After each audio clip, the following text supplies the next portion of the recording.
This is the Justin Cost Podcast. Welcome to the Justin Cost Podcast. This is DJ Dan Neff. And it's great to be back, man. It's been a while. It has been a while. How you been? You know, everything's been going really good with me. I'm happy to do these podcasts again. It's a lot of fun for me. I always look forward to it. I'm the type of guy that constantly needs a project to do or I get stagnant. So I think that one things that I'm always looking forward to talking with you is just music in general about different genres was one of the topics that we're gonna get into here. What kind of questions were you thinking of? What kind of questions do you have for me about genre? Well, it's funny. I put a thing on Facebook about a big announcement for my station, and the guy's like, you said 80s and 90s was the best rock station, best rock music ever. I said, my opinion, it was the best. Everybody's opinion is different, according on what year you were born or generation or whatever. But my opinion, 80s and 90s was probably, as far as music goes, all genre music was good in 80s and 90s. That's just me as a person and a whole. I think it's changed a lot. I do like how artists now have a better chance to do what they want and not sign with somebody and change it. But the music itself is great. The money's not there. And it's kind of sucks for the artist, but in a way it's good and in a way it's bad.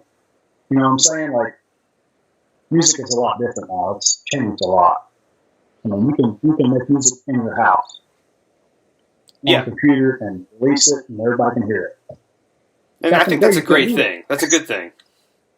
Yeah, I mean, it's like I said, the money's not there as it used to be, because you got people signing you, giving you a bunch of money, taking over you, telling you what to do, and all this stuff. Now it's like, all right, I made this, I'm going to put it out there, I'll make pennies off of it.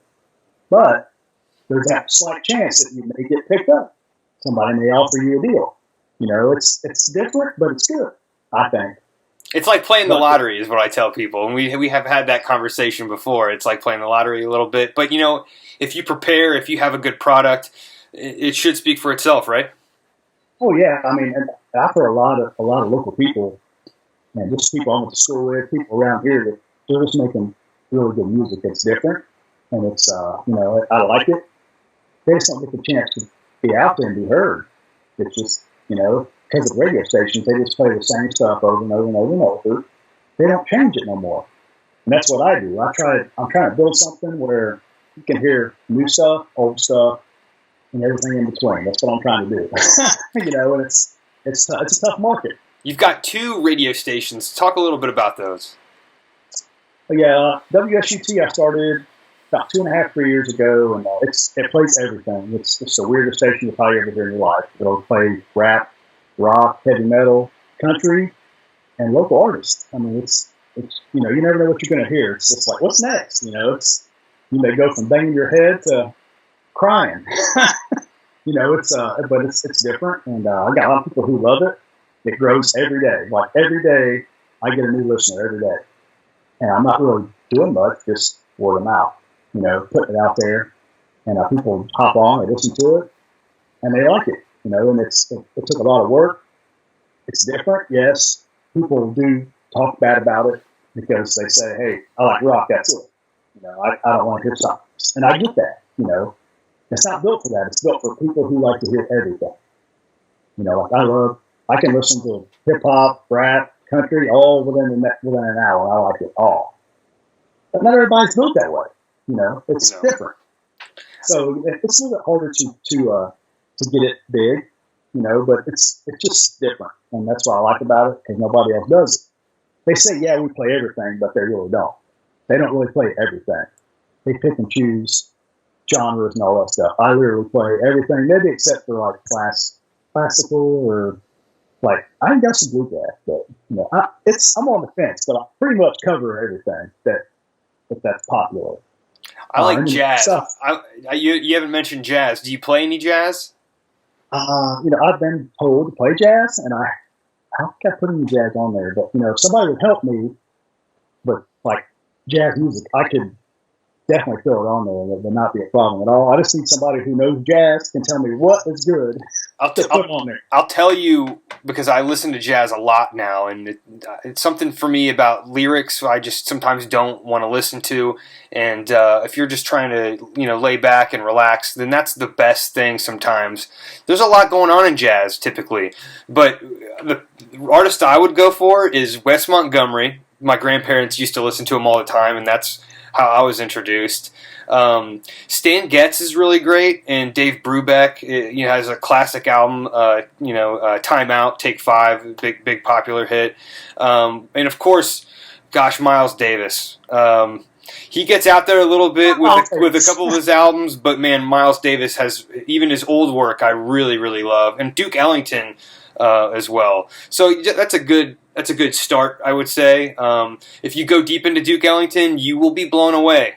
You'll respect the heck out of him, because he. And like what I would do with that was, is with the jazz thing, I would kind of like just do like a special, to like really dig into it. That's a good idea. Like listen to it, be like, hey, we're going to do jazz like on Saturday for 2 hours. Yeah. Times just to try to get them people to join in and listen to it. Maybe they'll hear stuff they like, but I would definitely play jazz on there. I just need a little help. I'll send you a list of some albums and songs, and it's good. It's good stuff. I always have people come up to me and ask me what type of music I like, but my answer is just like everybody else's.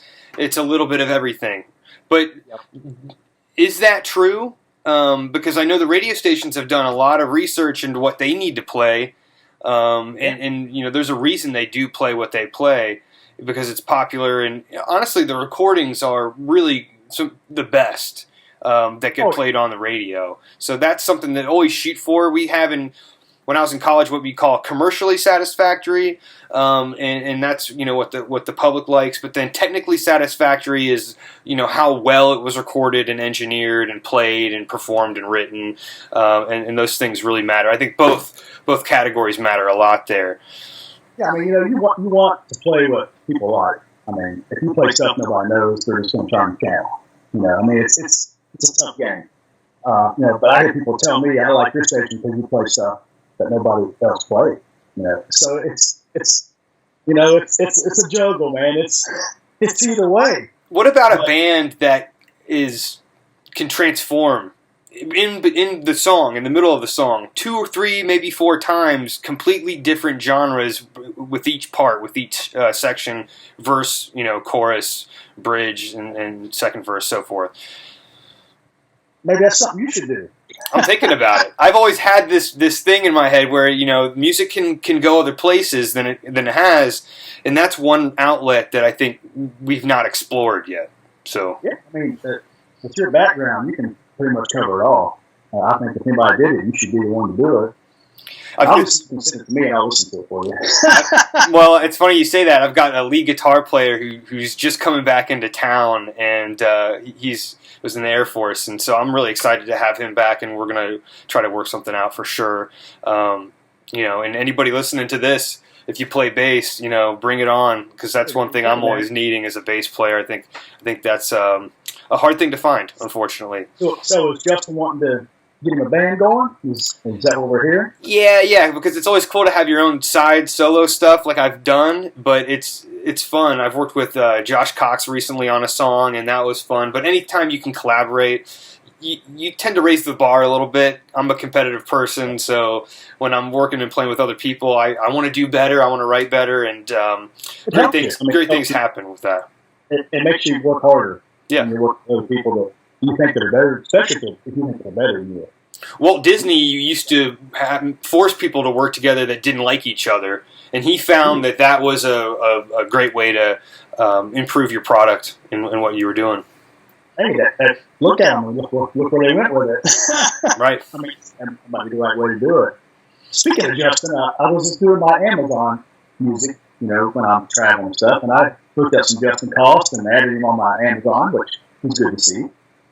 Appreciate that. I know they're not on Amazon, and I don't know why, but I can't figure out why they're just not on Amazon. It's on Apple and on everybody else, but no Amazon. Yeah. You're on there. Yeah, I don't know what's going on with that. Yeah. Yeah, I thought when you linked it, it pretty much linked it to everything, but a couple of artists that I've looked up, I can't find them on Amazon. It depends on what distributor you have. So, like, TuneCore is one, TuneCore.com, but then also CD Baby. And then there's another one. I can't remember it right now off the top of my head. But, yeah, I go to CD Baby. That's who I would use if you're looking to publish your art. That's what you want to do is definitely go to a CD Baby. And then also they have other outlets too where they can create websites for you. They can make music videos for you. So that's definitely beneficial for an artist. Hey, I wanted to get back too with we were talking about genres. I did a Dayton Music Showcase, the second one, and I had a rock artist, I had a rap artist, I had an R&B artist. And what ended up happening with the end of that show was the people that were helping me run it was just Jimmy Ladders 11, told me basically that, this wasn't a great event, this wasn't a good idea, because it was multiple genres and not sticking to one genre. So What's your thoughts on that? Well, like I said, man, there's you got people who like it, most people don't like it. Most people stick to one kind. Yep. And like me, I grew up in the country. I was raised in the city. I listened to country as growing up in Kentucky. That's all I had. You had to find the music on your own. You had to go to the store. You had to find it. You had to play it. And I had plenty of people that loved it. But it just seems like they go back to that. Like, I like rock, or I like country, or I like hip hop. I don't mix it. And I don't understand that, because to me as a person, I like to play music the way I feel. Mm-hmm. If I'm feeling, like I want to really do something really hard, I listen to rock. If I want to bebop around and have fun, I listen to hip hop. If I just want a mellow sound, it's country. It's I can't just go to one kind, because to me you're missing out. You're putting yourself in a box. Yeah, you're missing out. You're like, people talk about pop country. Pop country is a good thing. It's not like country died. It's something new. I like where it went. Definitely. Nashville started pop country, and Nashville's not dumb. No. By no means. No. And pop country, you turn the radio on, you're going to hear it. You're going to hear it. It's fun. It's country, but it's different, and it's just fun. It's not singing about losing my wife and drinking beer. It's fun. I like that country though. That's that. Dwight Yoakam, I'm a huge fan of, but also Conway Twitty. I am a huge fan of the Statler Brothers. That kind of is I don't know if they consider that country per se, but probably do somewhere. it's Nashville music, regardless, is what it is. I even like I'm Johnny Cash. I'm Merle Haggard, Wait on Jim. I like all that stuff. Back then it was just different. Who are some of the newer country artists that you really like? I like Sam Hunt a lot. I like Ford Georgia Line. I really like Luke Combs and Morgan Wallen. Probably my favorites. There's just so many, man. Thomas Ricks, and they're all doing great. It's crazy how many people in country music now, pop country, they're coming out of the woodwork. Like, hey, yeah. But I do like Luke Combs. As far as like he's got it when he makes something, it's just good, man. It's down to earth. It's his life. He's living it. He made it, and it's just great music. I just love the sound. I would go see him live right now if he would come to Dayton. I'd go see him.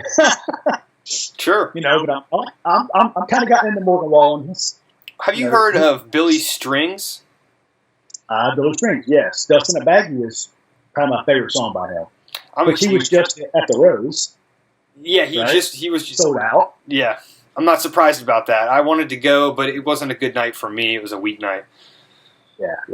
He's definitely somebody nobody listens to a lot. And Tyler Childers is another one that's kind of hidden. But Chris Stapleton, you can't go wrong with him. That guy's just he played in bluegrass before he came to country. Okay. He's two bluegrass bands before he was country, which I did not know that. But he also played with Luke Bryan a couple times. So, Chris Stapleton blew it up. He's got his own sound. He's kind of bluegrassy country. Mm-hmm. Changed the game. Yeah. So, I mean, but man, like I said, music now is just so different. It's a lot harder now to do it than it was back in the day. To me, it's a lot harder. It's harder to do something like that. Well, it's that, and as we're talking here, it's got to have a certain niche, a certain genre. It's got to pertain to a certain demographic. It's got to fit. It's got to fit, right? It's stereotypes, but a lot of times they're classing these genres, into demographics of age and race and all sorts of things like that. So I don't agree with it, but I understand where the logic would come from. It's statistics and doing your research and making sure, and I've just talked about this in my other podcasts, about making sure that you, with Joe Bargdale actually, that you have a product, you need to market that product to the right people, or you're not going to get the results that you want. Plain and simple. That's how it goes. You can't go to the wrong person that's trying to push something else. It's just not going to work. You got to know who likes the music that you're making. And music is so subjective and personal that, honestly, if you're making it, and from what I've experienced, you want to go as universal with lyrics as possible, so what you're saying everybody can relate to, but you can still tell your story by being clever and doing all those things. So, like I was talking to a guy the other day, he's like, writing a song is hard. It is. We've all had bad things happen. We've all had something we can write on paper. Mm-hmm. We might not be able to sing it or play it, but we've all had something in our life that we can inspire somebody or just tell a story somebody wants to hear. We've all got it in us. It just takes the right person to actually make it happen. Yeah. I can sit here and write stuff all day, but I can't seem to put it all together into one song. That's what producers do. That's their job. I mean, get the whole idea wrapped up in one nice package. Like Eminem, he carries a notebook around, and he writes, and he flips through it. Yes. This matches that. That's just smart. Mm-hmm. But look at how many hours he puts in flipping through that notebook and looking at all that stuff. That's a lot of time. But Eminem's phenomenal. You'll never find another Eminem. That guy's just crazy good. Yeah, and, artists don't talk about how much they listen to the song before it gets actually finished, and it can get tiring at times. I've tried. I can't pull it off. Anybody can pull it off. Hey, my props is out to them. It's not an easy game. No. People can sit there, all get trashed, and say what they want. But you try to sit down. You try to put a song together. It ain't easy to do. No, and like we're talking here, the marketing and getting it published and promoted is really challenging, and you have to have money and you have to have time. But what I've learned through these podcasts so far and talking to people is, no matter what happens, the most important thing is that you're happy with what you've done. Exactly. At the end of the day, that's and if you're happy with it and you can make other people happy with what you've done, one or two even people, for example, it should be enough. And whatever else you can do is great and special for sure. I was hanging out with the Johnson and Euphoria thing for a while, and I did a video with them. And right. Guys, and they're all inspiring. They don't really care that they make it. They just do it because they love it. They just love it. And it inspired me to try harder because they don't care if you like it or if it don't get played, they're still going to do it. And you know what? And they're all good. Every person that was in Euphoria that was an artist was good. Not one person that I heard I did not like. Mike is great. Josh is great. Bruce is great. Frank Snow is great. All them guys are great. And DJ Johnson, that guy, he's killer. They've got a good thing going, and I wish them all the best. And when they make something, I listen to it. It's like Mike's new album. It's great. And you sit down and just watch that guy. He'll just sit right there and just rap it to you right there on the spot. Yeah, he's always been that way. Yeah, it's like, man, where do you get this from? It's we're just sitting there in his house waiting to make a video, and he's just sitting there throwing a concert on for free. I'm like, man, this is awesome. Great people. I was in the video, Dance with the Demons, which I was glad to be part of that. I filmed a part of it, and I was in the video, which I couldn't wait to see the video. I'm like, Josh, where's that? I want to see it. But yeah, of course, yeah. Yeah, and it was at Mike's house in Springfield, which, like I said, man, them guys are all great people. I mean, local artists are good people. They're really fighting to try to make it. And they don't care if they make it. They just want you to hear it. Yeah. That's really all they want. Well, good example of that is that I was doing an open mic night when I was an instructor at the International College of Broadcasting, and not too many people came out and visited me while I was doing that. It was kind of for the students a little bit. I was doing an internship and trying to get people experienced with live sound. And Mike Reel came out and he did a whole set, with an acoustic guitar and singing. And like I said, not many people do that, can do it. And I respected it greatly. He can play keyboard, guitar, rap, and mix. He got it, and his writing is just amazing. He followed my path a little bit with going to ICB, and then he now at Full Sail. So yeah, he's got himself educated, which is important. Yeah. Like I said, I was shocked when I met him. I already knew what Josh had. I mean, I know Josh for a long time. He's definitely got the niche. But Mike was like, whoa. And then Frank Snow, Bradley Williams, as people know him as, he's got it too now. Them people are just great. They're just great to know. I'm glad I got involved with them, and I push the music. I play it. I play your music. Anybody local that gives me their stuff, it's played. I appreciate that. That is great. Anybody that wants to get their music heard, reach out to DJ Dan Neff. Let's talk about NeffTunes. That's the new radio station you've got, right? It's kind of landed in my lap. Zeno Radio had emailed me. I don't know if you know who Zeno Radio is. It's on Play Store. You can basically build a station. You can pay and get, you get like Apple and you get all that stuff. They pay for your license. It's a monthly fee. They reached out to me and tried to buy WSUT, and I was like, no, what? It's not bizarre. And they offered me a decent amount of money. I'm like, no, if this is my thing, I don't want nobody to tell me how to change it, how to make anything different. It ain't changing. Right. So they offered me a 5-station package to build 5 stations. There are 500 songs, but you can go live on them. So it's kind of like a 500 song playlist, if you're not live. Right. So I've made 5. The 5th one is in the works. The latest one is rap hop. It's rap and hip hop from the 80s to like 2000. Cool. If you like rap and hip hop, this station will blow your mind. If you tune in right now, you'll love it. I'm almost done with it. I did Countryside, which is like 60s to 2000s country, 90s country. And then it ended, and I started Gone Country, which started from where Countryside stopped. Okay. So it goes from like 90s to like 2010. And then I did the Big Hair radio, which everybody knows. Who don't like Big Hair? So I did the Big Hair, and then I have the Rock the Planet, which is it's alternative, it's grunge, it's old rock, new rock, all in one station, and it gets heavy.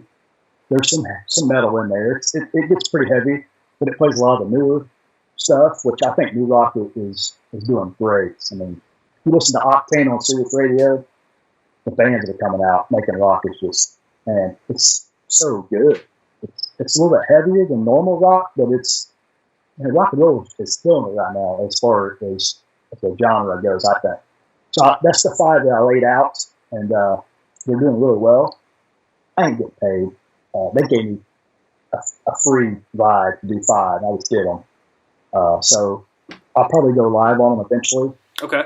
I can't be cool. 5 places at once, but I'll probably, like do one here, do one there. I kind of laid back off straight up tunes. It just kind of just does its own thing. It's built. It's got its people. It's like 35,000 listeners. That's awesome. So it don't need no help, I don't think. So I'm kind of concentrating on that aspect. But NeffTunes is something that I would like to build, kind of like the Sirius Radio, where I can do different genres of music. You know, like I got so many rock stations, I got so many country stations and stuff like that. I like a jazz station. You know, I mean, that's my ultimate goal is to have something like Sirius Radio to happen. You know, that's really what I'd like to have. I love the name NeffTunes. Yeah, it's my last name, but it's just that this clicked. I'm like, oh, this is great. It's really good. And I mean, I've built all my promos, all my everything that you see that has a picture on it. I've made it. I don't pay nobody to do it. I do all it on my own. I use a lot of the Bigfoot stuff because I'm a Bigfoot person. I grew up in the country, so that's kind of like a big thing. Has anybody ever seen Bigfoot? You know, it's just kind of my, like, when you see it, you know it's me type thing. Yeah. So I've kind of grabbed that and went with it. But I mean, if anybody's out there, you all want to hear some good music, just get on to Zeno Radio and find it. Just go to the search bar, type in those stations, follow it, and listen to it. It's just great music, man. It plays everything pretty much. That's great. That's kind of where I'm at with that. Like I said, I want to go bigger, but I need help. Can't do it all on my own. Well, I'm going to send you a list. I'm going to send you a list of jazz songs in one day, one step at a time, Dan. Oh, yeah. I mean, hey, anything helps, man. I mean, I've had people say I want jazz. And they want bluegrass. I put some bluegrass on there, but I'm not a big bluegrass person. I never got into it. Some of it's good, but I just don't know how well it would do, you know? Like, yeah. Well, there's a big something there on like straight up tunes. I don't know how people would react. Like, what is this? Yeah. You know, there's a big bluegrass scene in the Dayton area. Really? Yeah, there's some local artists that are in the area that play, and then you know, they on the WISO they have like a night that they just play bluegrass for I think 3 hours, and I've enjoyed that quite a bit. With bluegrass, for people that don't listen to it at all, there's no drums. There's really the only percussive instruments are the guitars. So that's something that's cool and would be nice to listen to. You know, something different. I'm always promoting people to listen to new music. You know, broaden their horizons. Why not? I mean, you know, if we don't push it, it ain't going to get out. You know, because the radio stations they're going to push what people tell them to play because it's popular. I'm not going to hear the underdog stuff, and that's kind of what I do. I kind of put the underdog in there, and hoping to catch somebody's ear and they like it. You know, kind of like Dustin Cost. You know, Days Go By is my favorite song by you. That song was great. It's a great song. Thank you.